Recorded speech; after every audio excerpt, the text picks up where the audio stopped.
Раяз, сиңа миннән сәлам тапшыруы башланганда да, һәм шулай тамамлангач та, Ренат абый Муслимов һәр чакта да үзенең хәйр-фатихасын белдерәдер, фикерләрен җиткерәде, кимчелекләр булса да ул һәр чакта да безнең йөзебезгә карап әйтә иде.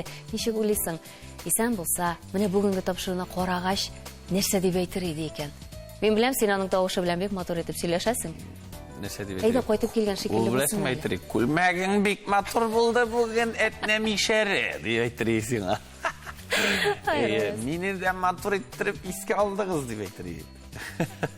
Белмим нәрсә дип әйтер, ләкин барыбер нәрсәсен ул иртә белән карап, үзенең фикерен анда хәзер әйтергә дә авыр андый нәрсәләрне. Барыбер үзенең бер комментарийсын әйтеп куйыр шулай итеп ул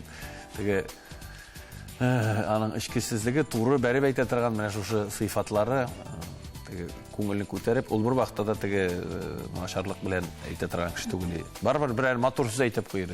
Мен калса, бу урында сиңа рәхмәт тә әйтер иде, чөнки эшемне дәвам итүче буларак дип сиңа хуплар иде синең бу эшеңне. Аның эшен дәвам итүче дуслары бик күп, чөнки ул яхшылык эшләп калдырган, аның кешеләр бик күп, аны без бүтән җыелган саен матур сүзләр белән искә алабыз. Ул шуңа күрә безнең арада бу эштә мин үзем генә бер нәрсә дә эшли алмыйм. Мин аның менә шушы музыкаль өлешен алып барам. Аның бик күп эшләре, менә китап шигырьләрен бик якын дуслары, алар үзләренең әйтүләрен бикләмиләр дә, шуңа күрә Ренат Хәшимның менә бу мирасын дәвам иттерәбез. Һәр кешенең күңеленә дә ачкыч таба алырда менә мондый шәхесләрне дөньялыкта да хөрмәт итеп яшәсәк иде, шулай бит, Раяз? Шулай, исәннәрнең кадерен белергә кирәк.